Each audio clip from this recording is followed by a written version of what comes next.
The time is now 6 p.m. Our regular City Council meeting for April 5th, 2022 is now in session. First on the agenda is Mayor Pro Tem Scagliola will lead us with the opening prayer and the pledges of allegiance to the flags of the United States and the state of Texas. Please rise.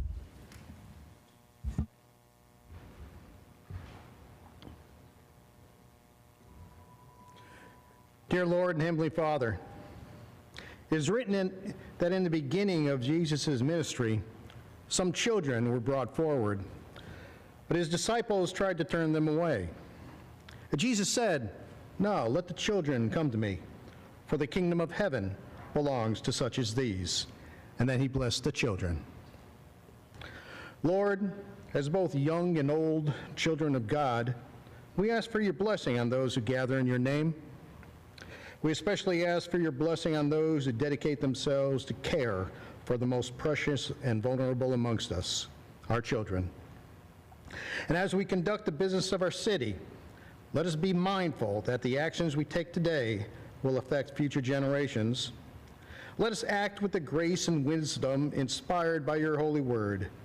For if we fall short in our responsibilities, the burden to right our wrongs would be left to those who follow. Children of today and leaders of tomorrow. Amen. I pledge allegiance to the flag of the United States of America and to the republic for which it stands, one nation, under God, indivisible, with liberty and justice for all. Under the Texas flag, I pledge allegiance to thee, Texas, one state under God, one and indivisible.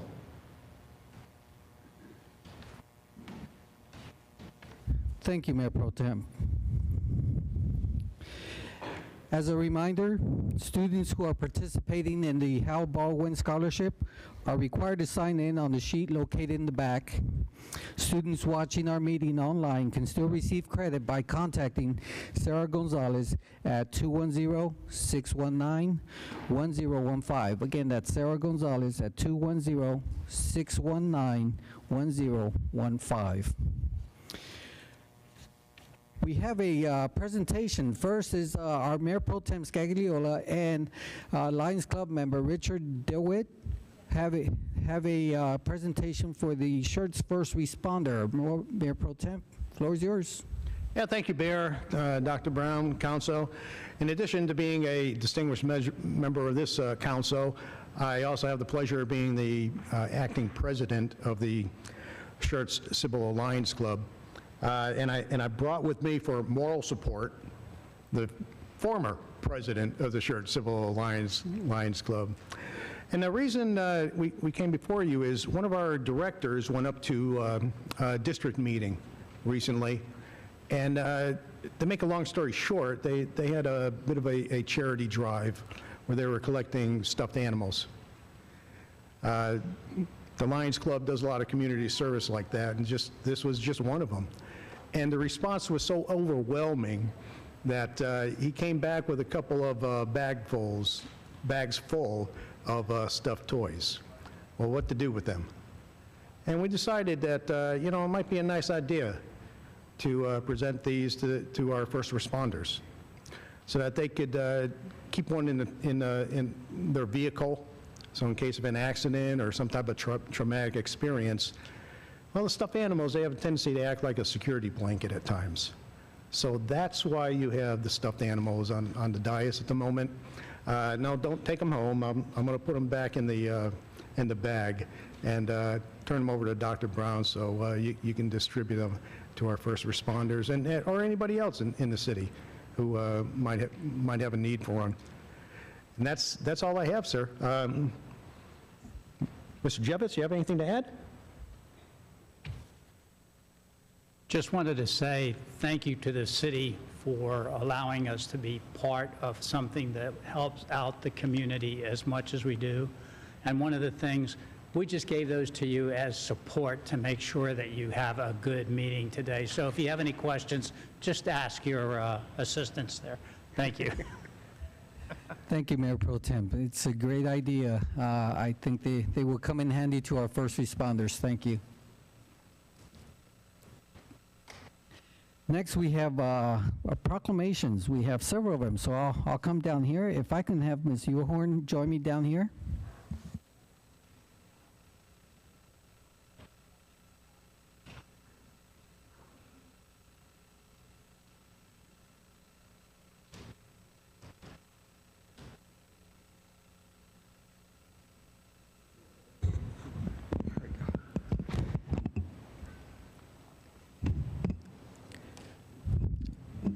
City of Schertz Proclamation, National Library Week, April 3rd through April 9th, 2022. Whereas libraries are accessible and inclusive places that foster a sense of connection and build community. Whereas the City of Schertz Library has multiple formats available with about over 100,000 physical books, large print books, magazines, newspapers, DVDs, and audiobooks for all ages. It also provides access to about 250,000 ebooks, e-audiobooks, digital newspapers, streaming video items, as well as online services including Ancestry.com, Morningstar Investments, Brainfuse, Creative Bug, and Rocket Languages. Whereas libraries connect people to technology, providing access to broadband internet, computers, and training that are critical for accessing education and employment opportunities. Whereas libraries offer opportunities for everyone to connect with new ideas and become the best selves through access to multimedia content, programs, and classes. Whereas today's library and their services extend far beyond the four walls of a building, and everyone is welcome to use the resources. Whereas to adapt to the changing world, libraries are expanding their resources and continue to meet the needs of their patrons. Whereas libraries, librarians, library workers are joining library supporters and advocates across the nation to celebrate National Library Week. Now, therefore, be it resolved that I, Ralph Gutierrez, Mayor, City of Schertz, proclaim National Library Week, April 3rd through April 9th, 2022, and encourage all citizens to connect with the library by visiting online or in person to access sources and services. Ms. Uhorn, thank you so much for everything you do for our community. Would you like to say a few words? I'd just like to say that I feel very fortunate to have worked with this organization for the majority of my career. The library has an insanely talented staff. They spend their days making magic happen for customers. We have a fabulous library board that supports us in all our endeavors, but most of all, we have a wonderful community that uses the library and comes and gathers there and believes in the library's mission. I can't say how much I enjoy working there and how much I appreciate our community and all the staff and council and everybody in the city that supports us. Thank you so much. Thank you.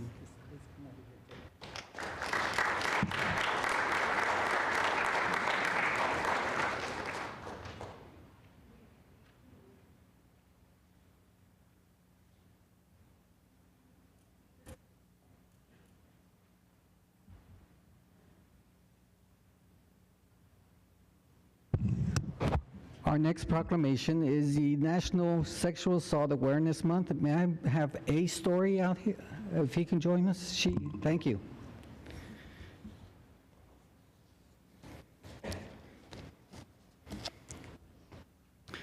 Hi, how are you? Please gather around so everybody can see your sign, definitely. The City of Schertz National Sexual Assault Awareness and Prevention Month, April 2022. Whereas every 68 seconds, another person in the United States is sexually assaulted. And in Texas, 2 in 5 women, 1 in 5 men are victims of sexual assault. And in the fiscal year 2021, the Guadalupe Valley Family Violence Shelter rendered 1,135 services to 210 survivors of sexual violence and provided 61 hospital accompaniments for sexual assault exams. Whereas according to a study conducted by the Texas Association Against Sexual Assault and the University of Texas at Austin Institute on Domestic Violence and Sexual Assault, approximately 6.3 million Texans have been sexually victimized. Whereas most victims that are sexually assaulted are by someone they know. And 91% of the victims do not report it to police. Whereas it is appropriate to salute the more than 20 million victims who have survived sexual assault in the United States and the efforts of victims, volunteers, and professionals who combat sexual assault. Whereas national and community organizations and private sector supporters should be recognized and applauded for their work in promoting awareness about sexual assault. Whereas sexual violence is a persistent and pervasive problem in our society and one that requires attention year-round, and in order to foster healthy communities, all citizens must support the efforts to end sexual violence every month of every year. Whereas the national and community organizations, businesses in the private sector, and the media are urged through the sexual assault awareness program of sexual violence and strategies to decrease the incidence of sexual assault.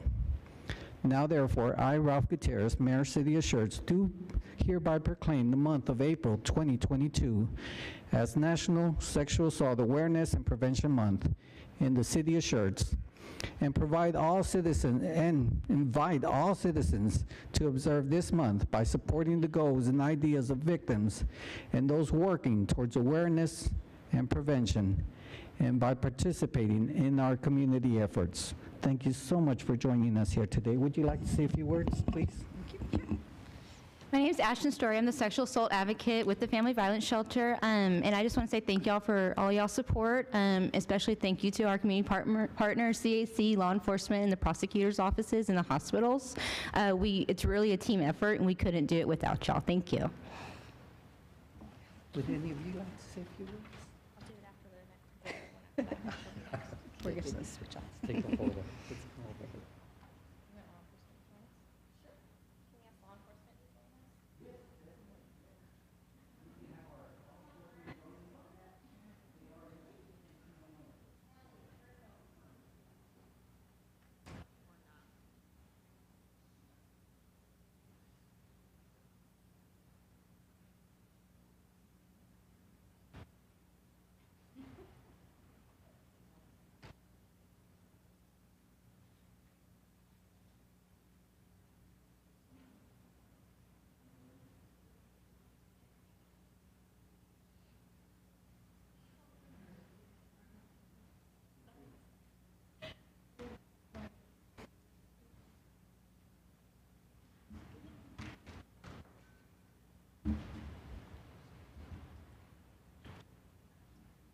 I believe Ms. Chandler's here, right?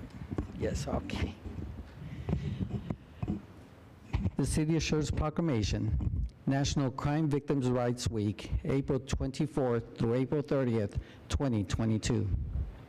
Whereas Americans are victims of more than 20 million crimes each year, and these crimes affect family members, friends, neighbors, and co-workers. Whereas crime can leave a lasting physical, emotional, or financial impact on people of all ages and abilities, on all the economic, racial, and social backgrounds. Whereas in 1984, the Crime Victims Fund was established by the Victims of Crimes Act to provide a permanent source of support for crime victim services and compensation through fines and penalties paid by convicted federal offenders.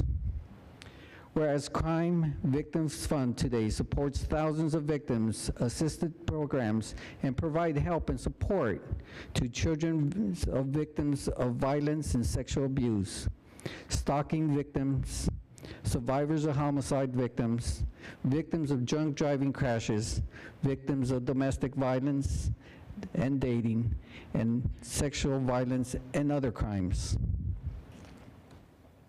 Whereas the victims assistance community faces new challenges to reach and serve all victims, including victims of newly recognized crimes.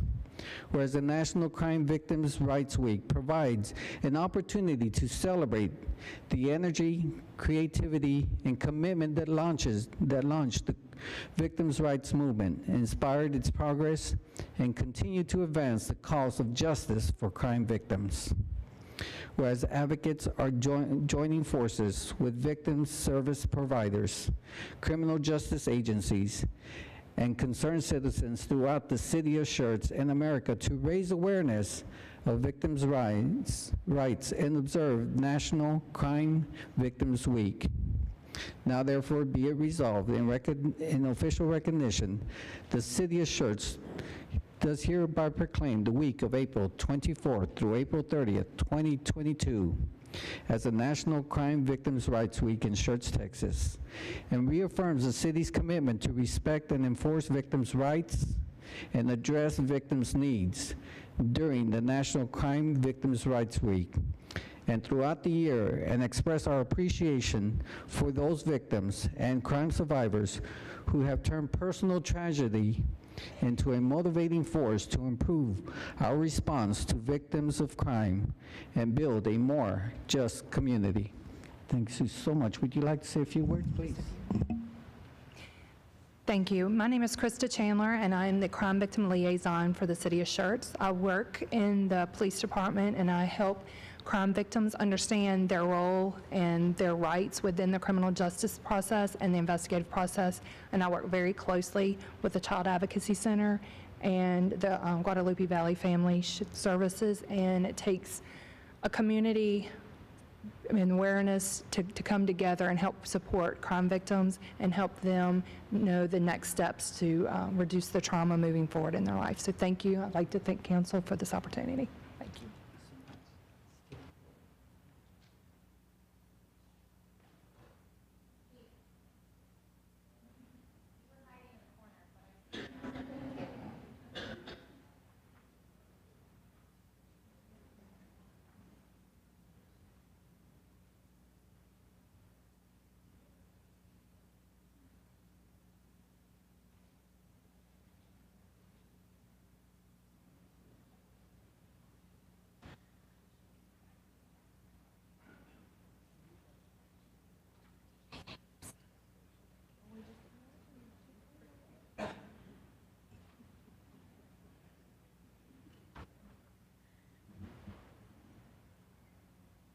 One thing before you read that one.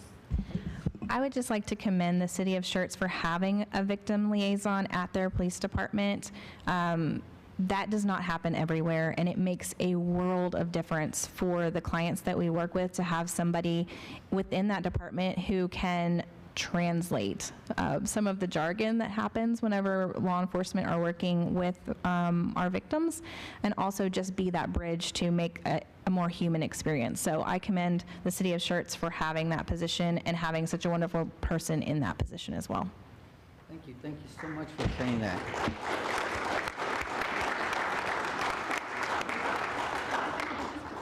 No, we never realized the impact a crime has on anyone, regardless of how small it was.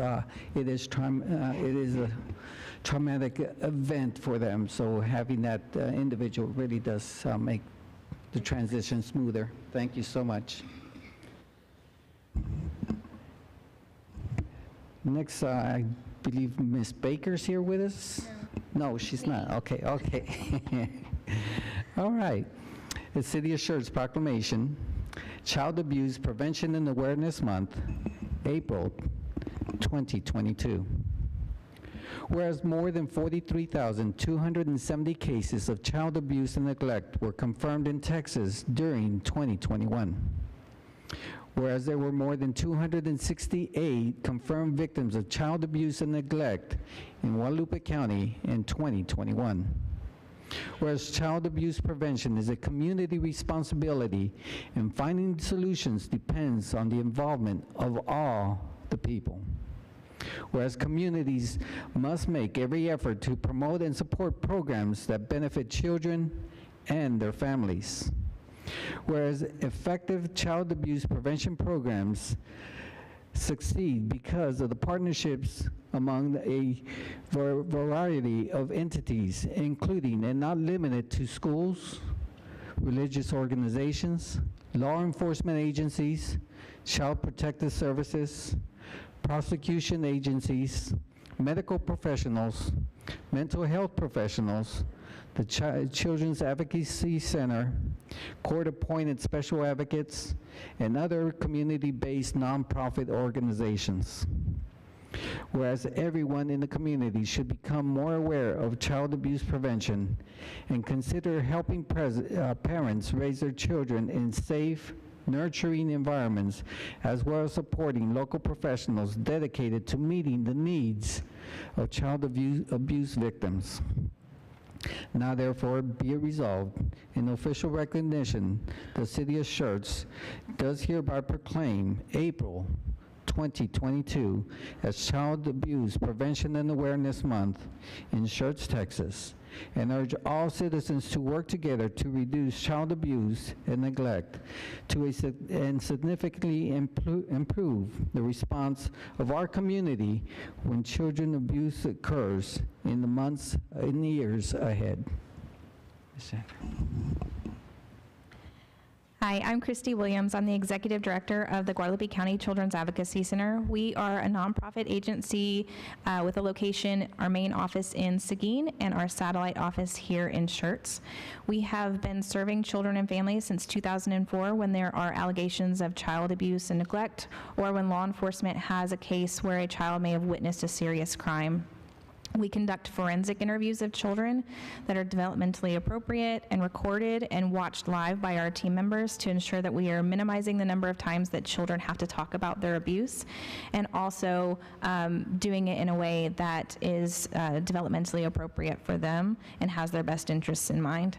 So we have our partners up here with us, and we thank them for all of the very hard work that they do. It's a very thankless job, but we are very happy to be here in the city of Schertz and have been supported by this city with our nonprofit for a number of years, and we're thankful. In 2021, we served 893 children in Guadalupe County, and we are the ones with the pinwheel displays around your city. So take a moment to check out those pinwheel displays. Each one of those pinwheels represents one child that was served at the center. So when you see that big field of pinwheels, there's 893, we counted. So check that out. We also are a nonprofit, and we are trying to raise funds here in the month of April. So we are asking all people to be champions for courageous children to help us to raise $50,000 this month so that we can continue the great work that we are doing at the center. And we have signs for sale and the campaign. Go check out our website at gccac.net, or you can text GCCAC to 44321 to get straight to that campaign page. And we are super thankful for all the support of the City of Schertz. Thank you so much. Would any of you like to say a couple words, please? Hello, my name is Dina Rodriguez, and I am with CASA of Central Texas. When a child enters the foster care system because his or her home is no longer safe, a judge may appoint a committed volunteer to help. That volunteer is called Court-Appointed Special Advocate, or CASA, volunteers, and we are screened, we're highly trained, and then appointed by judges to represent and advocate for the child's best interests in the child protection system. CASA volunteers are each assigned to help one child or a set of siblings at a time so that they can focus on giving that child or sibling group the individual advocacy and attention they need. CASA volunteers are save taxpayers money and children's futures by helping children find safe, permanent homes as soon as possible. CASA of Central Texas, Inc. provides valuable volunteer advocacy for abused children from Caldwell, Comal, Guadalupe, and Hayes counties. CASA volunteers serve as the eyes and ears for the judges in welfare systems and welfare cases. This includes researching each child's situation and making objective recommendations to help them reclaim their childhoods from abuse and neglect. CASA volunteers are frequently the only stable presence in these children's lives.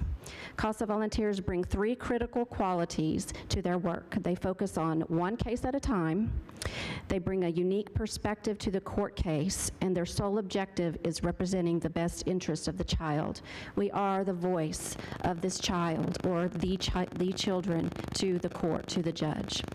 And I just recommend that if you have it within your heart or know of anybody within that it's within their heart to be a volunteer for CASA or CASA Central Texas, to go to casacentraltex.org. Thank you. Would any of you like to say any additional comments? Let's go ahead and take a photo.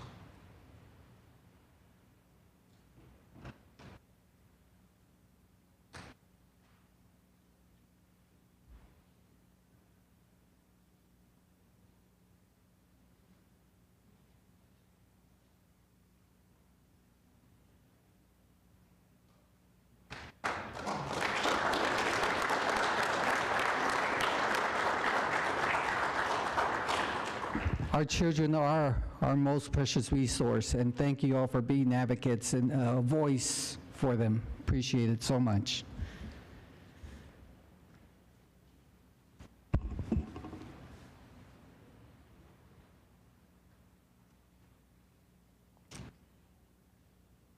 And do I have Mr. Coffey or Thomas? Ms. Coffey or and Thomas, Mr. Thomas? Did I get those right? Okay, thank you for joining us. Please come on up.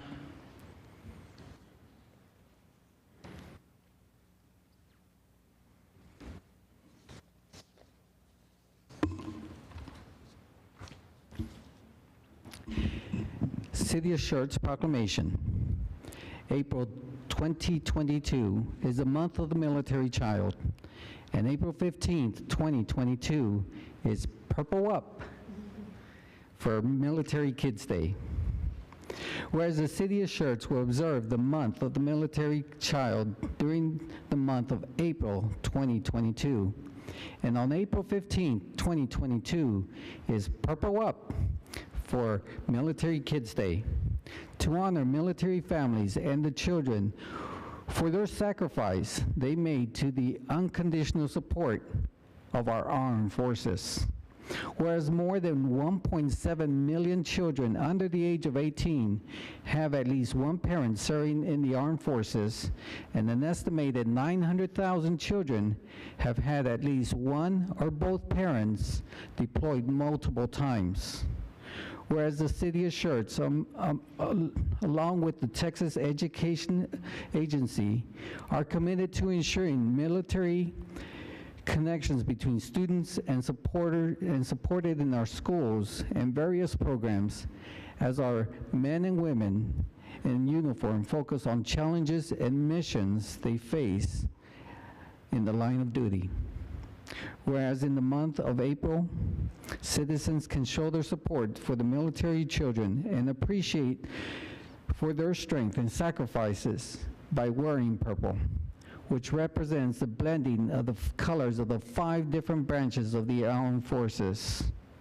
Now, therefore, I, Ralph Gutierrez, Mayor, City of Schertz, call upon all citizens of the City of Schertz and upon all patriots, civic and educational organizations to observe the month of April 2022 to be the month of the military child, and April 15, 2022 as Purple Up for Military Kids Day.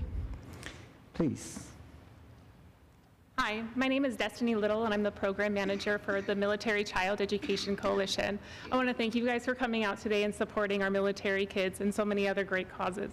I want to thank our family, our military family, for joining us today to show support. And our S2S team, this is our student-to-student team at Clemens High School, and they help our military children transition in and out of their schools as they transition into the community. With communities like Schertz And districts like Schertz, Cibolo, Universal City, and programs like Military Child Education Coalition, we are able to support these children with their educational needs as they go to many different communities. So again, thank you so much for your support, and we love the city of Schertz and love the school districts here, so thank you so much. Thank you so much. Would any of you like to say a few words? Sure.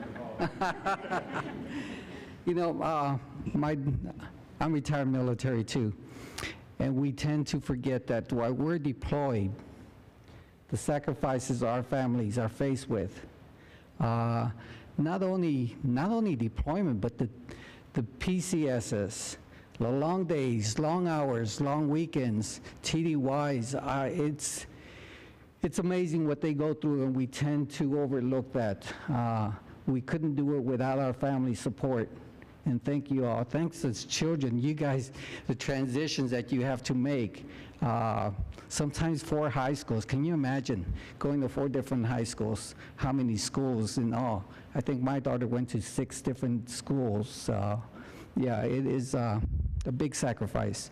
Thank you for sharing your family with our nation to protect our values. Thank you so much. Let's take a photo.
All right, we'll continue with new employee recognitions. First, we have EDC.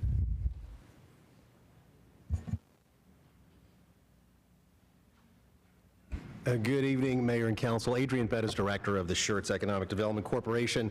Very excited to introduce our new Deputy Director, Holly Malish. Holly comes to Schertz having recently served as the Senior Director for the New Braunfels Economic Development Corporation. In this position, she oversaw marketing and research activities, the annual budget, events, and served on various other committees focused on entrepreneurship, workforce development. Additionally, she assisted with industry recruitment and was successful in securing companies such as CGT, Continental, and TaskUs. She also managed membership activities for the Greater New Braunfels Economic Development Foundation.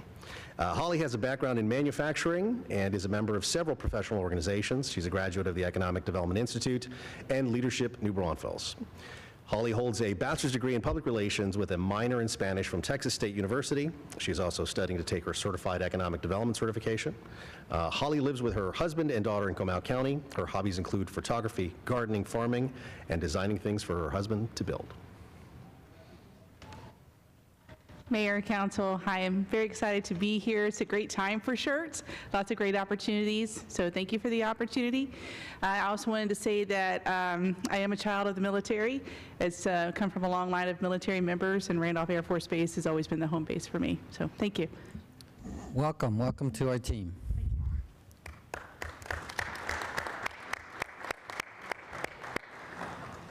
Next, we have EMS.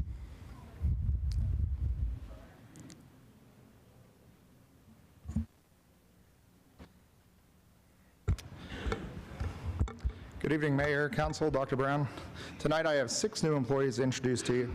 I'm going to start with Braden Sears, a full-time EMT with us, started in February. He grew up in Tucson, Arizona, moved to northern San Antonio in November of last year. He attended Pima Community College, obtained his EMT certification, and he's been in EMS for about 3 years now. He's still learning his way around San Antonio, but he says he likes to explore the city with his girlfriend and 2 toothless cats. He says the transition to Texas has been wonderful thus far. So welcome, Braden. I just just wanted to say I'm excited to serve and work within this community with the same passion that I did with my community that back home from Tucson. So thanks for having me. Thanks for joining us. Appreciate it. Next up, I have Darcy Reiser. She's also a full-time EMT with us. She grew up in the Schertz-Cibolo area, so local. She went to school at TOU and is currently still working on her bachelor's degree. She attended our EMT Academy with EMS, obtained her certification last year, and she has hopes of progressing and obtaining her paramedic certification in the near future. This is her first EMS job, and in her time off, she enjoys spending time with friends, family, and her 2 corgis. She also enjoys car shows and playing video games. So welcome, Darcy.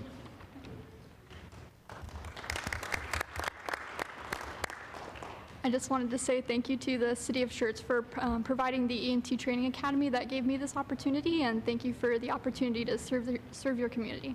Thank you. Thank you. Welcome to our team.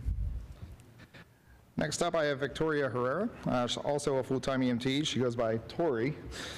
She started in February as well. She was born and raised here in the Schertz-Cibolo area and still resides in Cibolo today.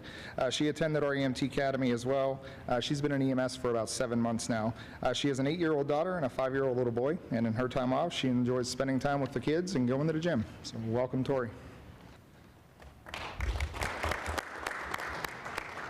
Just want to say thank you for having me, and I'm super excited to give back to the community that has given me so much growing up and just being here. Thank you, guys. Welcome to our team. Next, I have Alexis Martinez. She is a part-time EMT with us, also started in February. She grew up in the Spring Branch area and currently resides in New Braunfels. She also went through our EMT Academy. She graduated the course in October and obtained her certification after that. Alexis is engaged, has 2 stepchildren, both boys. She also has 2 dogs, and in her time off, she's kind of a homebody. So, welcome, Alexis.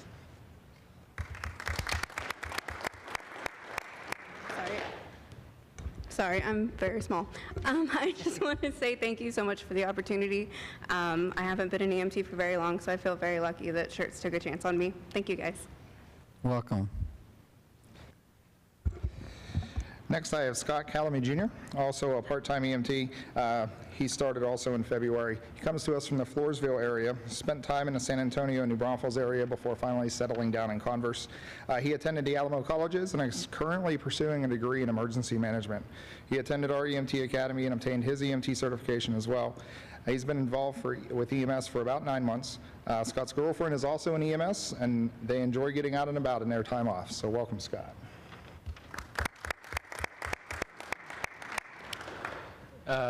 Sorry, I'm nervous. Thank you for the opportunity to serve y'all's community and be part of it. I'm happy to be part of one of the best EMS organizations in Texas, I would say. And yes, thank you. Thanks so much. Well, welcome to our team. Last but not least, I have David Graham. He is a part-time supply coordinator with us. He came to us in February as well.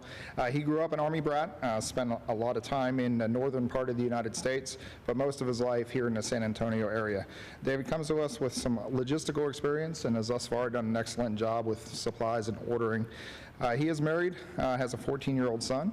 He's active in the local Masonic and Shrine organizations as well. He enjoys riding his motorcycle and participates in a Christmas toy run every year, and he also participates in military funeral escorts with that club. So welcome, David.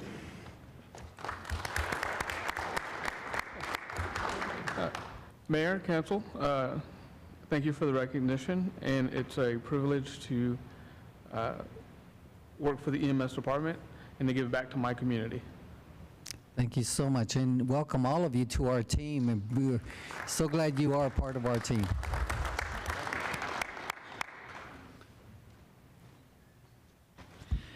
Next, we have Fire Department.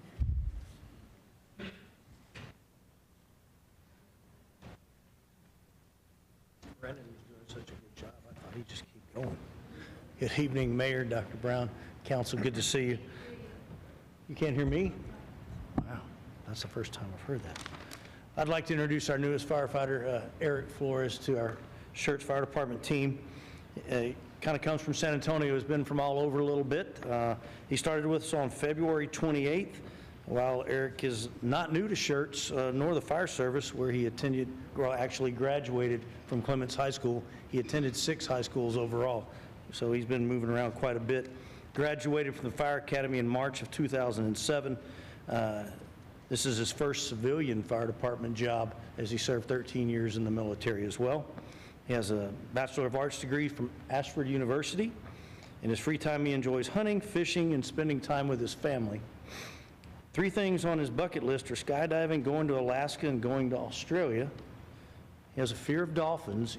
He tells me that, believe it or not, if you're not in their little pack, then you don't do things right. They won't like you, and they'll let you know. If he could have any superpower, he chose flying. That way, fuel costs become irrelevant.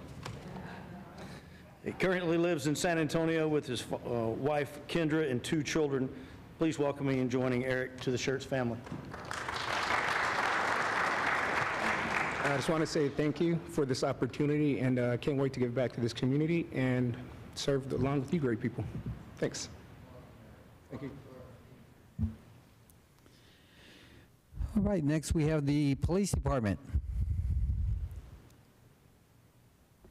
Good evening, Mayor, City Council, Dr. Brown. I'd like to introduce Eduardo Herrera. He's from Richmond, Texas. He was born in Richmond, Texas. He's raised in Rosenberg, Texas. After high school, he enlisted in the Army, served 3 years at 82nd Airborne Division, and after that, 3 years in the Texas National Guard as a vehicle mechanic. Okay, after the Army, he attended a technical college and got a degree for welding. I didn't know that. He started his law enforcement career at Fort Bend County Sheriff's Office as a correctional officer. From there, he went on to KDPD, and he's joined us here. He's married, has 3 kids, and lives in Schertz now. Happy to be part of City of Schertz, and thanks for coming. Thank you. Thank you. Welcome to our team.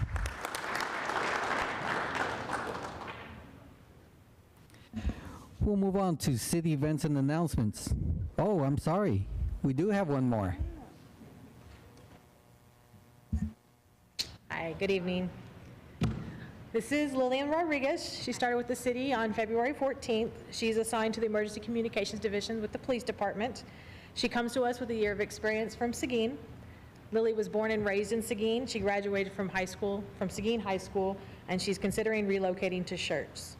She has 3 sons, aged 9, 7, and 3. For fun, she enjoys bowling with her kids, reading, going to concerts, and dances. Good evening. Thank you all for having me. As Nicole said, I was coming from Seguin. I was born and raised there. 26 years old, that's a long time. But coming here to Schertz, I feel like I'm home. So thank you all for having me. Welcome. Welcome to our team.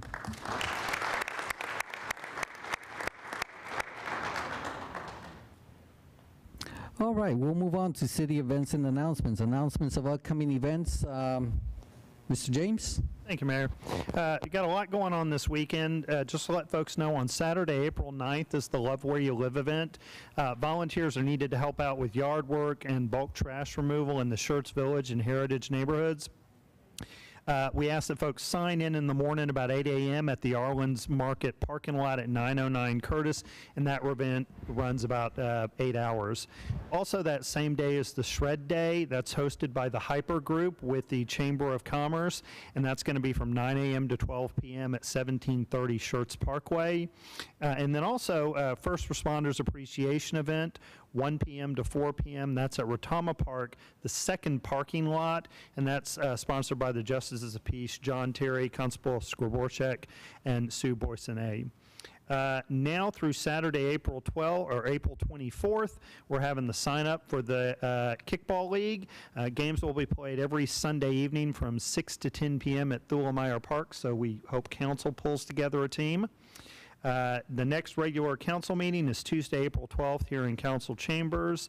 April 14th, Thursday, is the Northeast Partnership meeting. That's 11:30 to 1 p.m. at Olympia Hills Golf and Conference Center in Universal City. And then Monday, April 18th is a special joint meeting with SSLGC and Council. That's going to be at 6 to 7 p.m. at 3027 North Austin, the Streets Utilities Operations Center training room over in Seguin. Thank you, Mr. James. Announcements and recognitions by our city manager, Dr. Brown. I know you're going to talk about this, but I just wanted to thank Lauren Schrum and her team for a great Moving on Main, and all the staff really participated and really came through for that. So I just want to express my appreciation to them. All right, thank you. Announcements and recognitions by the mayor. I have several of them today. First of all, I'd like to thank Congressman Vicente Gonzalez, a U.S. Congressman. Our city appreciates the $3.5 million of federal funding for the Corbett groundwater storage facility. Thank you so much. That is actually will help quite a bit. $3.5 million. Big check. Next, the Lions Club. A special thanks to the Lions Club. This past weekend, I was running by the park, Gutierrez Park, and I saw our Lions Club restoring the signage there. Thank you so much for putting that all their efforts on that park. And also this past weekend, thank you to our city staff, the YMCA, and our Parks and Recreation staff. The Moving on Main was a great event, very delightful event, and we appreciate all the efforts that were put into a successful event. Thank you so much. And as Mr. James stated, love where you live this Saturday. Let's go out there and help our neighbors. They're meeting at our lawns on 8 o'clock in the morning. Am I correct, Mr. James? Yeah, that's correct, Mayor. Thank you. All right. We'll move on to the hearing of residents. This time is set aside for any person who wishes to address the City Council. Each person is limited to 3 minutes, and we ask before addressing the council, for the record, please state your name and address. Mayor Pro Tem, will you please call our first speaker? Mayor, we have two individuals signed up. The first one is Jennifer Campus.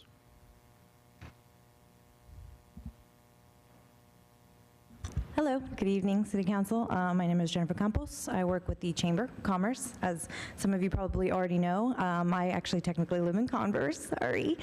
I'm here on behalf of the Leadership Corps program that is run through the Chamber, and here to just be a witness to this lovely event. That's all. Then we have Miss Brenda Dennis read a letter from one of the residents.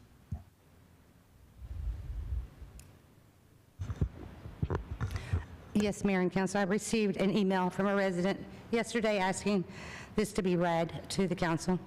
It is from Mr. Gil McGilvray, who lives at 573 Foxford Run Drive.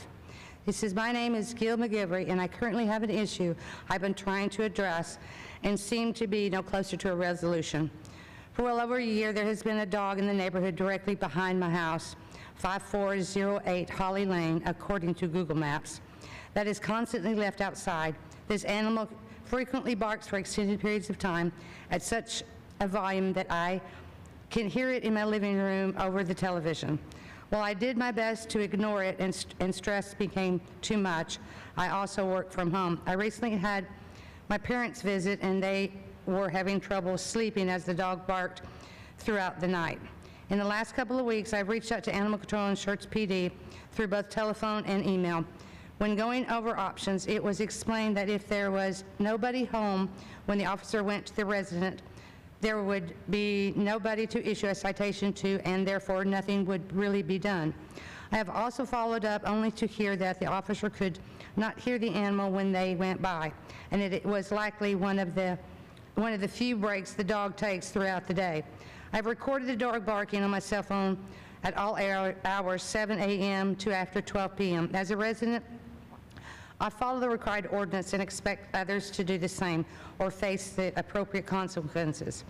As this falls under the City Ordinance, Chapter 54, Article 3, subsection paragraph 3, I'm hoping this body will assist me in getting a resolution that will allow me to enjoy my home in the city. And he asked to please enter this in the record as an attempt to address the matter through the appropriate means. Thank you. Mr. Gil McGilvery. Mayor, we did reach out to the resident today and made contact, so we'll be working on resolving that situation. All right, thank you, thank you. All right, That's all that there was is. the last one, okay. We'll move on to consent agenda items are considered self-explanatory and information packets are provided to council and available for public viewing. These items require no separate discussion unless requested by council. Item number 1, approval of the minutes of our regular meeting on March 22nd, 2022. Item number 2, resignation and appointments to boards, commissions, committees, consideration or action regarding the resignation and appointment to various boards, commissions, and committees. First is the accepting the resignation of Dr. Susan Rayford from the Historical Preservation Committee, and also the appointment of Mr. Alex Fuentes as an alternative member to the Building and Standards Commission. Item number 3, ordinance number 22S11. An ordinance by the City Council of the City of Schertz, Texas, amending the official zoning map by rezoning approximately 9 acres of land to General Business District and General Business District 2, located 3,000 feet east of the intersection of Schwab Road and IH-35 Access Road, also known as Comal County Property Identification Number 78178, Comal County, Texas, and this is our final reading. Item number 4, resolution number 22R38. A resolution by the City Council of the City of Schertz, Texas, amending the Schertz Main Street Local Flavor Economic Development Program and other matters in connection therewith. Mayor Pro Tem, will you continue reading the remainder of the consent agenda items? Item number 5, resolution number 22R35, resolution by the City Council of the City of Schertz, Texas, authorizing a contract with Centennial Solutions, LLC of Aurora 2 for implementation of the Schertz Master Communications Plan and other matters in connection therewith. Ordinance number 22T16, an ordinance by the City Council of the City of Schertz, Texas, authorizing an adjustment to the fiscal year 2021-2022 budget to provide additional funding for upgrades to the council chambers, audio and video management systems project, repealing all ordinances or parts of ordinances in conflict with this ordinance, and providing an effective date, final reading. Ordinance number 22T17, an ordinance by the City Council of the City of Schertz, Texas, authorizing an adjustment to the fiscal year 2021-2022 budget to provide additional funding for the Master Communications Network project, repealing all ordinances or parts of ordinances in conflict with this ordinance, and providing an effective date, final reading. Resolution number 22R36, resolution by the City Council of the City of Schertz, Texas, authorizing EMS debt revenue adjustments, utility billing debt revenue adjustments, and Schertz Magazine debt revenue adjustments for certain inactive, outstanding receivables and other matters in connection therewith. And finally, resolution number 22R37, a resolution by the City Council of the City of Schertz, Texas, authorizing an amendment to the interlocal agreement between the City of Schertz and the City of Cibolo for EMS services and other matters in connection therewith. Thank you, Mayor Pro Tem. Council, do any of these need to be removed for separate consideration? Number 8, please. Removing number 8, okay. Any others? Is there a motion to approve consent agenda items 1 through 7 and number 9? So moved. Second. We have a motion made by Councilmember Whitaker, second by Councilmember Hayward. Any other questions, comments? Let's call for the vote. Aye. Aye. Aye. Aye. Aye. We have 5 ayes, no objections. Motion passes. All right, we'll move on to item number 8. Let me read that over just one more time. Resolution number 22R36, a resolution by the City Council of the City of Schertz, Texas, authorizing EMS debt revenue adjustments, utility billing debt revenue adjustments, and Schertz Magazine debt revenue adjustments for certain inactive outstanding receivables and other matters in connection therewith. Ms. Hayward, you had questions. I wanted to know on the utility bills, so the water billing, are some of those low-income folks? I don't know if you look at them that way, because I have some information that was given to me so that maybe if we could get these people some assistance in getting these bills paid. We have the low-income housing energy assistance program, and then the one that is the comprehensive energy assistance program, Community Council of South Central Texas. So I'm just trying to figure out if some of these are low income, if we can't get this information to them or give them some way to get the information to help that utility bill be paid so that we don't have to write off so much. That was just all. Okay, yes, ma'am, thank you. We'll get that information from you, and again, come up with a program, make sure we're doing that. Thank you. Council, any other comments? Is there a motion to approve resolution number 22R36? So moved. Second. We have a motion made by Councilmember Hayward, second by Councilmember Brown. Am I correct? All right. Okay, Council, any other comments? Let's go ahead and call for the vote. Aye. Aye. Aye. Aye. Aye. We have 5 ayes, no objection, motion passes. All right. We'll move on to item number 10, resolution number 22R22, a resolution by the City Council of the City of Schertz, Texas, authorizing a contract with Trox Incorporated of San Antonio, Texas for implementation of the Schertz Council Chambers VA system upgrades and other matters in connection therewith. Mr. Miles, you have the floor. Thank you, Mr. Mayor, Council, Dr. Brown. Tonight, we come before you, we want to talk about an opportunity that we've long been working towards, and that is to upgrade the sound system and the video system here in the council chambers. As you all know, yes, I heard that. It has been long overdue, I will say. It's been nearly 20 years since the council chambers was remodeled, as we took it over from the church. So at that time, everything was state of the art. It was the best we could afford at the time, and it was a good system. It's lasted us a long time. It did the job we wanted it to do. Times have changed. Our needs have changed. And it's time for us to recognize that we are in the 21st century. So it's time to do some upgrades. So first thing we're going to do is we're going to tackle the sound system. We just sat through a whole bunch of presentations, of which maybe we got a third of the recording simply because of the way the mics are set and the way the sound system is set up. So we're going to try and tackle some of the core changes of the way the city does business just by upgrading the sound system. Obviously, one of the biggest challenges we have, of course, is the noise from the air conditioning system. That's a huge problem. So we've designed the system to accommodate that problem as well. So we've put in several new things that we're going to do. Number one, so just to show you, this item right here is basically a microphone array that's going to sit right here on the podium so that anybody standing within a certain arc can be heard and recorded by anybody here in the building. We're going to install a lot of these smaller microphones. If you remember way back when, we had these big voice of the theaters up on the trapeze up there, which were pretty useless. So we're actually going to put some directional speakers up there that will point towards the back end so people in the back can get some directed sound back to them. We're going to upgrade and provide more wireless mics so that you can literally walk around the entire building here with a wireless mic and be heard. So you can do better interaction with people in the meetings. That's all part of that as well. So the other part, of course, is that the sound system is what you hear up at the dais. That's a challenge too, as we know.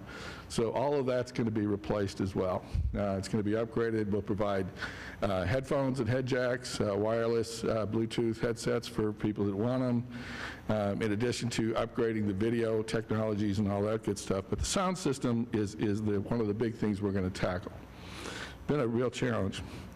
The video system recognizes a couple of problems that we have today. The legislature allows us, as you know, to do virtual meetings. We're not equipped to do that technologically because the law says that in order for us to hold a virtual meeting, all the participants in the meeting have to be able to see each other during the meeting, which is tough because, well, if you see, we've done it before. We pull out the little cart with the with the TV screens, and we kind of hope it all works. Not what I would call a good solution. So in addition, obviously, the monitors that you all are looking at are all 20-year-old technology. We can't even buy them anymore. So those all have to be replaced as well. Challenge is, of course, those monitors now that we have today are much bigger, much better resolution. They run on a different type of technology. So all of that's got to go. It's got to be torn out. Right? So we're going to high def HDMI screens. And along with that, we're replacing the camera systems we can do better streaming. We can do, obviously, high def camera captures and recordings and things like that by replacing the cameras. So all of that then goes along with where you all are sitting. So the challenge we have, of course, is that you all sit there meeting after meeting struggling with this old technology. So where you're sitting is going to be pretty much redone. The dais, we're going to leave the front wall where it's at, but everything behind it is going to come out and get completely rebuilt. So we'll have all new technologies for voting. We'll have an electronic voting system now. We'll have an electronic method of alerting the mayor when you want to speak. We'll also have individual controls for sound and for mics and for all the other things that you want to do up there. And we're also going to, in order to give you more room, we're going to take 2 of the sections out. So instead of 11 stations, we're going to cut it down to 11, kind of spread you out, give you a little more room. Okay? And we're going to take the knee busters out. All those nice little, there you go, all those are going to go away. We're going to do a cantilever system to protect your knees, because if we've all done it, you know, it's just time to go. So that's what we're going to do here, is we're going to spread the stations out, put in the new technology, and then we'll use a cantilever system to support it so you don't have to keep bumping your knees against it. Other improvements, we're going to take the committee room, we're going to upgrade that as well, put some HD TVs in there, replace the sound system, put a more positive method of notification of recording, so that if you are recording a session in there, a big green light will go on, or a red light will go off when you're on there. So you'll be able to control and see better what's going on in there. Also do some other cable management and other things like that. Tabletop controls, all of that's going to be replaced and upgraded. So one of the other things we do, we talked about being able to see what you're doing. So above you on the walls behind you are the big sound panels. Those are going to be replaced with 100-inch high-definition TV screens. The reason why I want to do that is that the new video system will do what's called split screen. So you'll be able to see, people will actually be able to see both the presentation and the presenter in a split screen. In order to do that, we need a higher definition resolution cameras, and we need a better way of displaying it. Also, when we do remote meetings, obviously, then you need to be able to see who that is. So we're going to mount in the back walls large screen TVs in the back as well. So you'll be able to see what's happening as well, so you don't have to turn it on and watch it. This is pretty standard stuff today for council chambers and for meetings everywhere. You want to see who really did nice. New Braunfels and Cibolo both have done a really good job on this. We're just getting there. We're also got to do a bunch of wiring. We've got to install a bunch of electrical stuff. We've got to make a bunch of electrical improvements to support the new equipment. And part of the challenge we have, of course, is the building layout. So because of this, the way it's uniquely laid out, we just can't string wire across the floor, obviously. All of the wiring is run in conduit above us. It's basically a conduit about this big. It's filled with wire. It's all got to come out. Got to rip it all out and replace it. A lot of work, a lot of hours involved in that. So ultimately, the things that we're going to get out of this, we're going to get you a new clock, a new digital clock that you'll be able to see. There you go.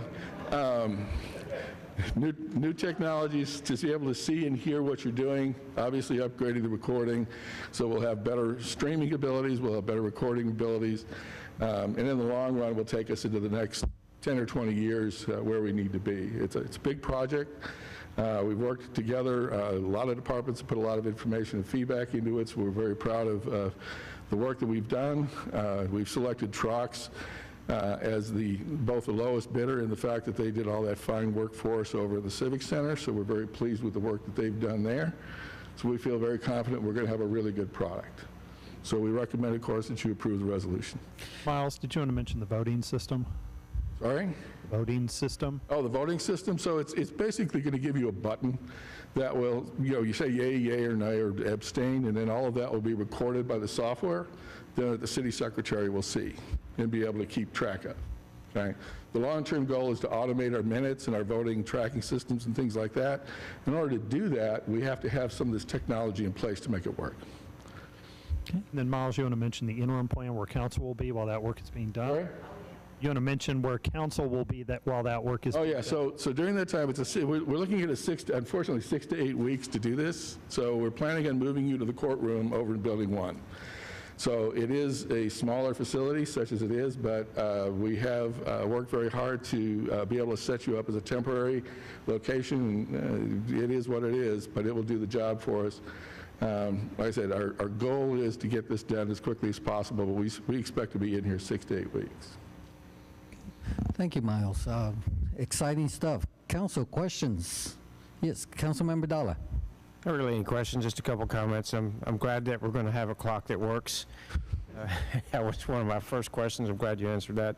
And going over to the courtroom, I imagine with the number of people that we have attending the meetings that it's going to be standing room only, but I think we can manage.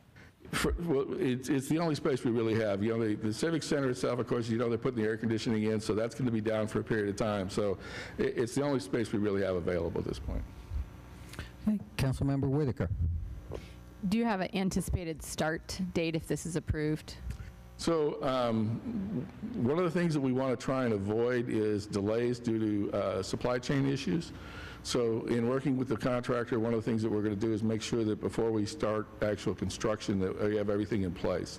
The last thing we need is to start moving stuff in or start making changes and find out we can't get all the equipment we need to make it work. If I was a betting man, I would say that we probably won't start this until next month would be the earliest. That's the best I can hope for, but at this point in time, it's kind of, that's the only time frame I'm really looking at. Any other comments, Council? Is there a motion to approve resolution number 20? Second. Have a motion by Councilmember Mayor Pro Tem Scagliola, second by Councilmember Hayward. Any other comments? Let's go ahead and call for the vote. Aye. Aye. Aye. Aye. Aye. We have 5 ayes, no Thank you, objection, Council. motion passes. Thank you Thank so you. much. We're looking forward to it.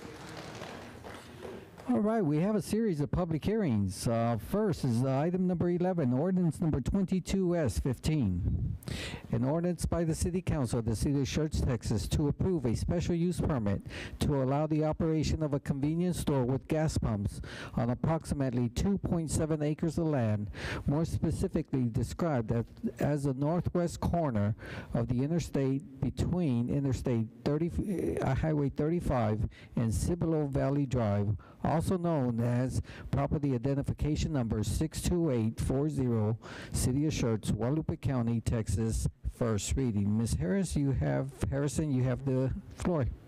Good evening, Council. Dr. Brown. My name is Megan Harrison. This is for ordinance 22S15 for a specific use permit to allow a convenience store at the property at the northwest corner of Cibolo Valley Drive and IH-35. So here is the property outlined in green. This is Cibolo Valley Drive, also to be known as the Hal Baldwin Avenue. Here is 35 here.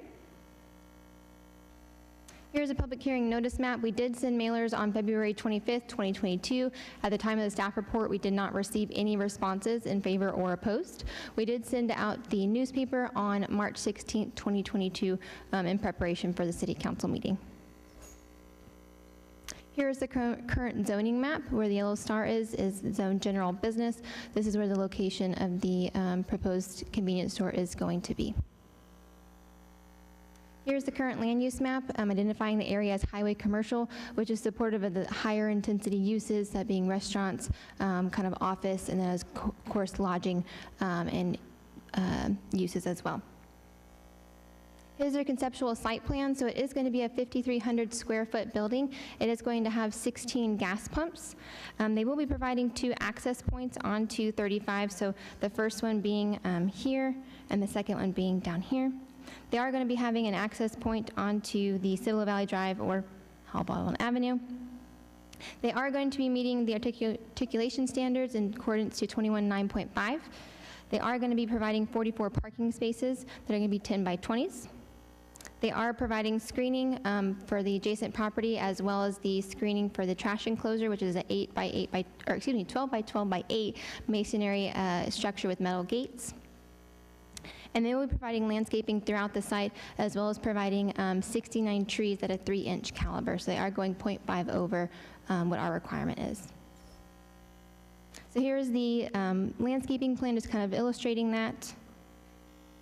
Here's the articulations. Again, they are meeting articulation requirements under 21.9.5, and then as well as the gas canopy. So the Planning and Zoning Commission did hold a public hearing on March 9th, 2022, where they did make a recommendation to the City Council of approval with a vote of 6-0. Staff is recommending approval of a specific use permit to allow a convenience store with gas pumps on the condition of the following: that within a building permit is approved within 1 year of the adoption of the SUP, or the use begins operation within 2 years of the issuance of any building permits. Mayor, the applicant is here to provide a presentation as well.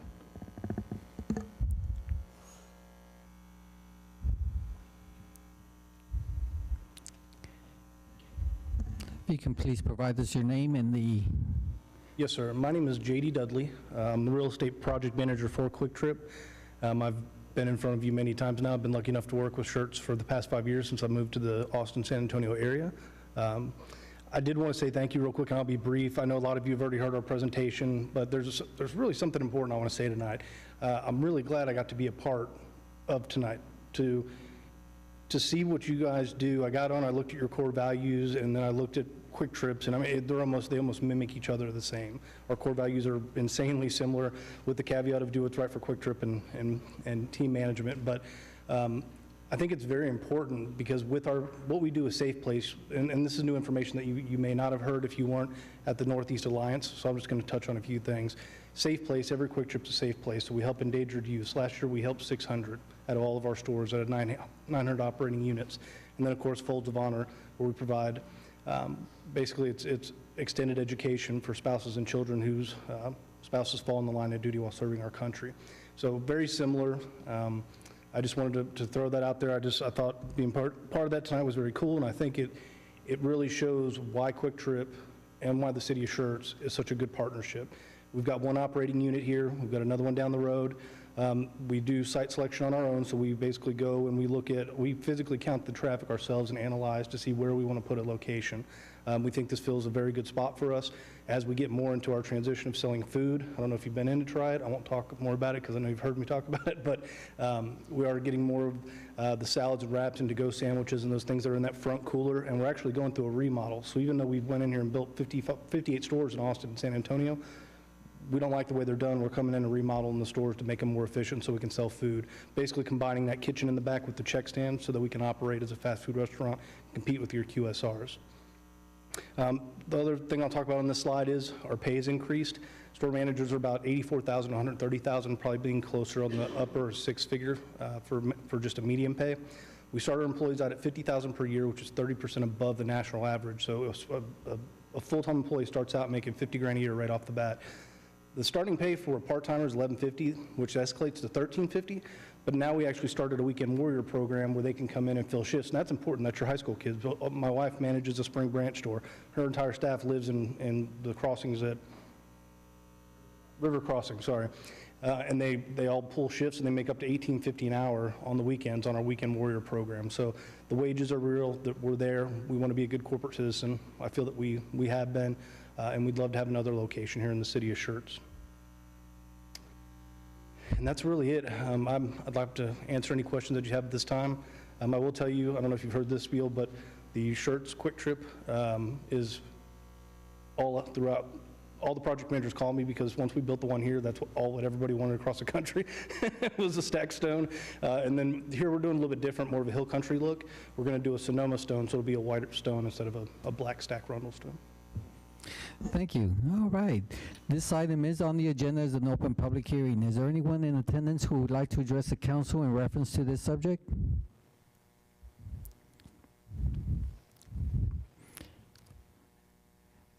Once again, it is limited to 3 minutes, and for the record, please state your name and address. Good afternoon, or good evening. My name is Dana Eldridge, 2628 Gallant Fox Drive, Schertz, Texas, 78108.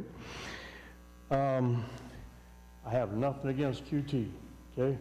This has nothing to do with QT. We have Walmart, Valero, Shell, 7-Eleven, Valero, HEB, QT within 1.25 miles of this current location. A little bit farther, we have a 7-Eleven and a Valero, and down at Schertz Parkway, we have another one. Then we have Cibolo Valley and Green Valley. And then you have, coming soon, a QT at Schwab and a QT at 1103 in Old Wiederstein. Okay? We're getting a lot of gas stations in a very jammed up area. Coming through there, my wife's car gets a little static on a radio when we come through that intersection of I-35 and Cibolo Valley, because you've got some high-powered lines going right through there. Goes right through this piece of property that's being looked at right now. I don't know how high-powered power lines and gas stations get along, but I think it's something that needs to be looked at. Just a thought, guys.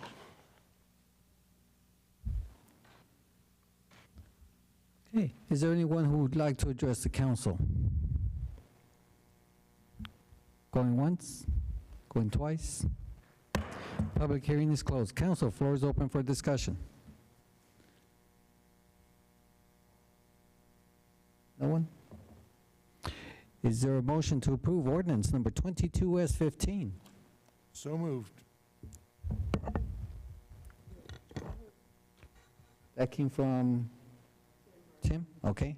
Motion's been made by, do I have a second? No. I was going to second it. All right, you just did. Yep. He just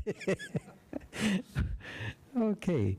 We have a motion by Councilmember Brown and second by Mayor Pro Tem Scagliola. Council, any comments? No comments? No. Before we take the vote, I appreciate that you took an interest, the risk and the investment in our city. QT has really made an impact on 3009, and we are very fortunate to have you as our one of our businesses here. Appreciate it. All right, Council, let's take a vote. Aye. Aye. Aye. Aye. Aye. We have 5 ayes, no objections, motion passes. All right, we have another public hearing, ordinance number 22T12. An ordinance by the City Council of the City of Schertz, Texas, amending Chapter 78, Article 7, roadway capital recovery fees, incorporating amended land use assumptions and amending capital improvement plans for such facilities, providing for collection of impact fees, providing for severability clause, and providing a penalty clause for violations of this ordinance. And this is our first reading. Mr. James, you have the floor. Thank you, Mayor and Council. I do have a presentation that I can go through. I don't know how much detail Council wants me to go into, so I'll try to be quick, and then if you want, I can answer more. What we are doing is we are doing what we're calling a mini update to our roadway impact fee ordinance. As some of you know, roadway impact fees, unlike our water and sewer impact fees, we can only charge those within the city limits. And so what that means is if properties develop outside the city limits in our ETJ, they don't have to pay roadway impact fees. But what it also means is that as we annex properties, since we did the update, they still don't have to pay roadway impact fees because they were not in that initial service area. And so what we are doing is this mini update to make a few modifications to our roadway impact fees. Primarily, it's to bring in some areas we annex so that they're subject to the ordinance.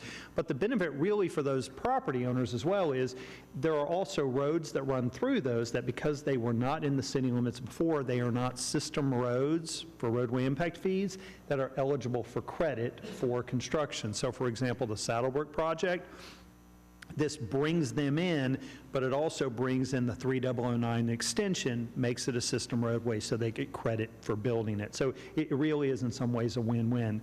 The other thing is with the construction of Cibolo Valley Drive from Weederstein to 35, we now have an exact cost the city pays, so we're able to include that within it. So ultimately what we do is we add those roads and we add that area in. We're not making any changes to our growth or development estimates based on that, but we essentially have to recalculate. If you take the cost of the road system that we think needs to be built within the 10 years to accommodate the amount of development, we sort of divide it by the amount of development, we get that maximum assessable fee per service unit. And so in your report, it notes that those maximum amounts changed, generally very slightly or nominally. But that incorporates that new maximum amount for properties platted after the effective date of the ordinance. And then the other thing we do now that we know that is we're sort of effectively saying we're going to stick with the amount we're actually charging. We charge less than we could because we want to charge one amount for residential, one amount for commercial across all of the different roadway impact fee service areas. And so we're planning to leave that the same, never the intent of this. And so this went on the 23rd to the Capital Improvements Advisory Committee. Again, they recommended we not make changes to the assumptions. What we have works and is good. They approved the amended roadway impact fee capital improvements plan and calculation of cost. And then again, the recommended maximum amount. And then as we discussed with them, we're not planning to make changes. So this is a public hearing item for you, for anyone to speak on it, and then it'll come back for next reading last time. Thank you, Mr. James. All right. Again, this item is on the agenda as an open public hearing. Is there anyone in attendance who would like to address the council regarding this subject? Going once, going twice. Public hearing is closed. Okay, council, floor is open for discussion. Councilmember Dalla. So one thing you didn't mention is that we're also planning to do the thorough review of the plan in, what, another 3 years or 2 years? In another year, essentially. We've got to come back for a full-blown update on it. And again, we may look at how much has changed, but likely what we'll do is with the update to the comprehensive plan, we'll do a bit of an update to make sure we're charging the right amount.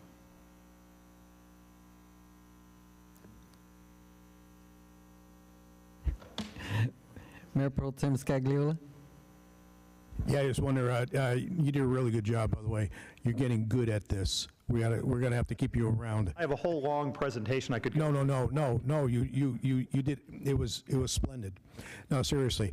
How well is the program working overall? We adopted it a few years back. Is it doing what we expected? Yeah, I think it really is. And so let me offer a couple things with that. One of the things we did when we first adopted it is we said, look, we don't want to catch developers by surprise. They've done pro formas, they've estimated costs, so we're going to build in a fairly substantial phase in, and so who it applies to, when it applies, and then as you recall, we built up the amount that we've charged over the last 3 years, 4 years, and so in fact this year we just went to that final amount, and so we think that's been well received. And so what we really wanted to do with this program is we said, rather than charge our existing taxpayers, residents, for the cost, the full cost of these roads that are needed based on new development, this is a way to shift some of that burden onto new development. And so we think it's done that. So again, as an example, we are seeing much more in revenue coming in now as the system has come forward. Again, we've been able to use that money for some things kind of going forward. And I think what we'll see, staff's view is we're really looking long term.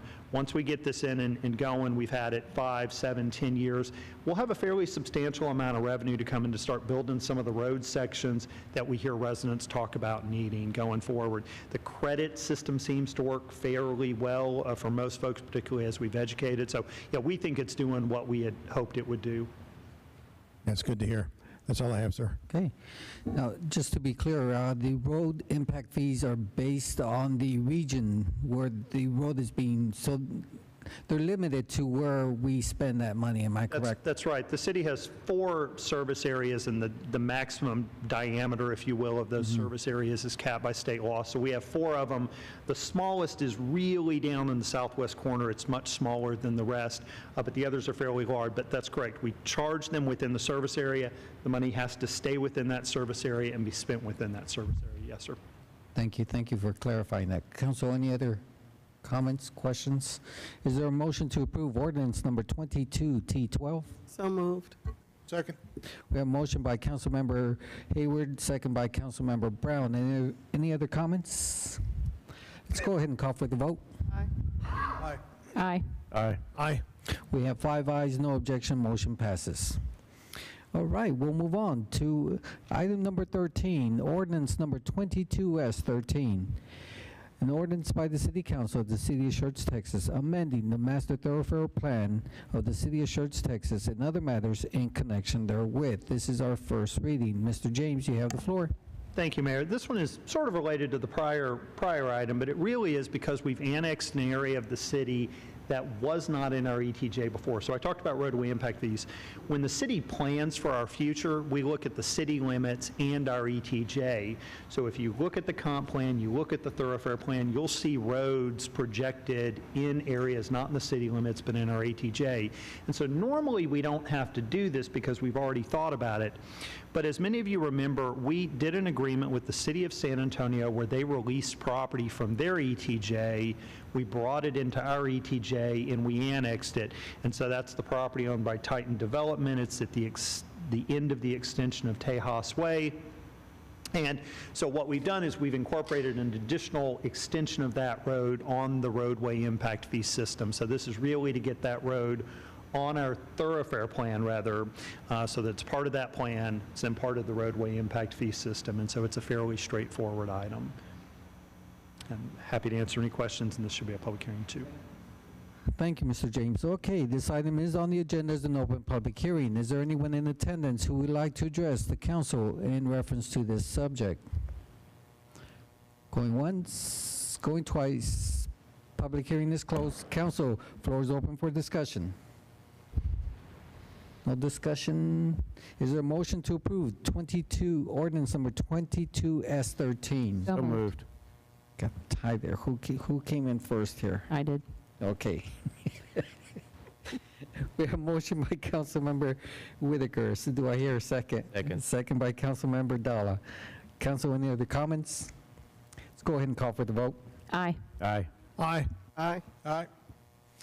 We have 5 ayes, no objection, motion passes. All right, we'll go on to our roll call confirmation. Our City Secretary, Brenda Dennis, will provide us with a roll call confirmation on consent agenda items 1 through 7 and number 9, and also discussion items number 8 and 10 through 13. Ms. Dennis?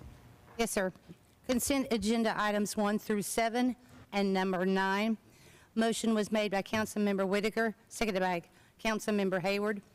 Mayor Pro Tem Scagliola, Council Members Whitaker, Dalla, Hayward, Brown voted yes, no one voted no. Motion passed 5-0. Item number 8, resolution number 22R36. The motion was made by Councilmember Hayward, seconded by Councilmember Brown. Mayor Pro Tem Scagliola, Council Members Whitaker, Dalla, Hayward, Brown voted yes, no one voted no. Motion passed 5-0. Item number 10, resolution number 22R22. A motion was made by Mayor Pro Tem Scagliola, seconded by Councilmember Hayward. Mayor Pro Tem Scagliola, Councilmembers Whitaker, Dalla, Hayward, Brown voted yes, no one voted no. Motion passed 5-0. Item number 11, ordinance number 22S15 on first reading. Motion was made by Councilmember Brown, seconded by Mayor Pro Tem Scagliola. Mayor Pro Tem Scagliola, Councilmembers Whitaker, Dalla, Hayward, Brown voted yes, no one voted no. Motion passed 5-0. Item number 12, ordinance number 22T12 on first reading. Motion was made by Councilmember Hayward, seconded by Councilmember Brown. Mayor Pro Tem Scagliola, Councilmembers Whitaker, Dalla, Hayward, Brown voted yes, no one voted no. Motion passed 5-0. Item number 13, ordinance number 22S13 on first reading. Motion was made by Councilmember Whitaker, seconded by Councilmember Dalla. Mayor Pro Tem Scagliola, Councilmembers Whitaker, Dalla, Hayward, Brown voted yes, no one voted no. Motion passed 5-0. Thank you, Ms. Dennis. All right, we have a couple of closed sessions. Item number 14, the city council will meet in closed session in accordance with section 551.074 of the Texas Governmental Code to discuss the direction to fill the city manager's vacancy. And item number 15, the city council will meet in closed session pursuant to section 551.071 of the Texas Governmental Code. The city of Schertz will consult in closed session with its attorney to receive legal advice regarding pending or contemplated litigation, a settlement offer, or a matter in which the duty of the attorney of the governmental body under the Texas Disciplinary Rules of Professional Conduct of the State Bar of Texas clearly conflicts with this chapter to include the following matter: cause number 1:17-CV-819-LV Green Valley Special Utility District versus the City of Schertz et al. The time is now 7:30. We will reconvene after our discussion and deliberation.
The time is now 8:56. We reconvene into our regular session after our discussion and deliberation. We actually changed the order of our closed session. We discussed item number 15 in regards to Green Valley SUD and the city of Schertz. The time start was 7:34, end time was 8:05. And then we went into our discussion regarding the vacancy of our city manager position. Time start was 8:08, and the time ended was 8:51. There is no action required on either one, so we'll move on to item number 18, the mayor and council's compensation. That information packets were provided to council and available for public viewing and available at our homepage, schertz.com. So we'll move on to requests and announcements. Any further announcements from our city manager, Dr. Brown? So we talked about the 18 April meeting with SSLGC, and we're going to carpool. Brenda sent you an email, and I think we need RSVPs.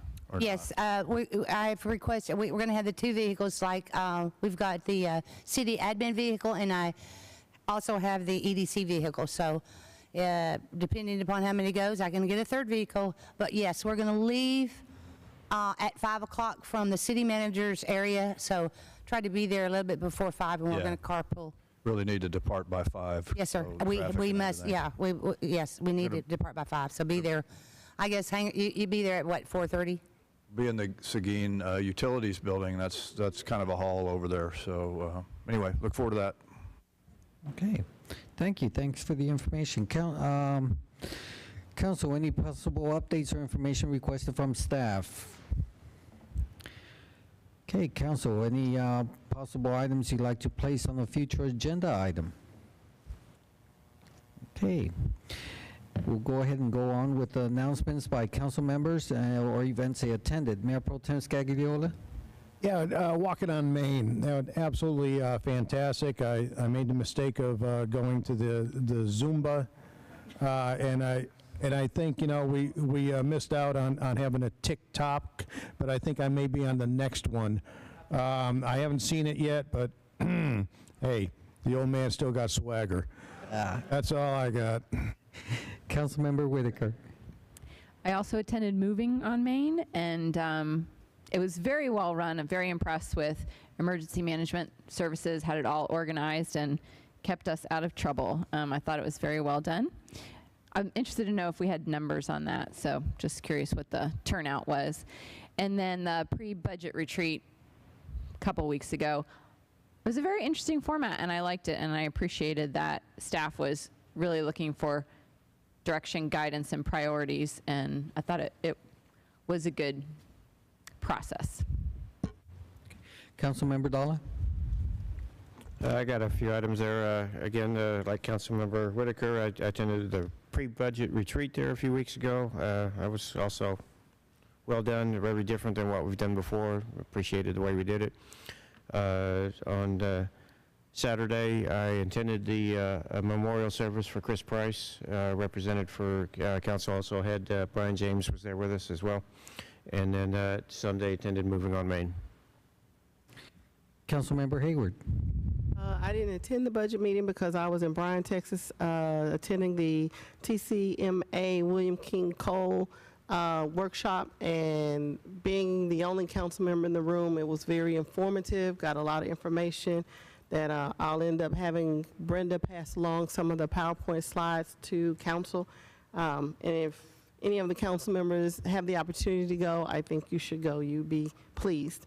On Friday, I attended the Guadalupe County Children Advocacy Center with putting up 863 pinwheels at Christian Brothers Automotive right there on 3009. Let me just tell you, you don't know you're having a workout until you're done, and the next day muscles hurt that you were like, oh my gosh. But it was really good the way they do it. They streamlined it. It went by really quick with 6 people, and then we had more people show up. Fortunately, I ended up going out of town, so I couldn't join them for the other days. I didn't intend moving on Main, but I did move because my husband was in the Galveston Ironman relay. And I just wanted to put some information out for someone in the area that has MS. If you're looking to get moving, you might want to look into a company, an organization called meetfight.com.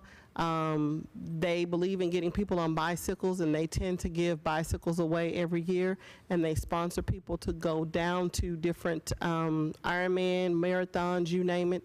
If you can do it and they give you a trainer, it's worth your while to get out and get moving, because with MS patients, they kind of tell you you need to get moving to keep your body going because of the muscle tightness. That is all. Okay, Councilmember Brown. Right, the budget retreat, again, well run there, Dr. Brown, and the rest of the staff there, good. We're in good shape, I think. And again, moving on Main, always a great event. As long as we can continue building on it, I think we're in great shape. So. Okay, thank you. All right, the time is 9:03. We stand adjourned.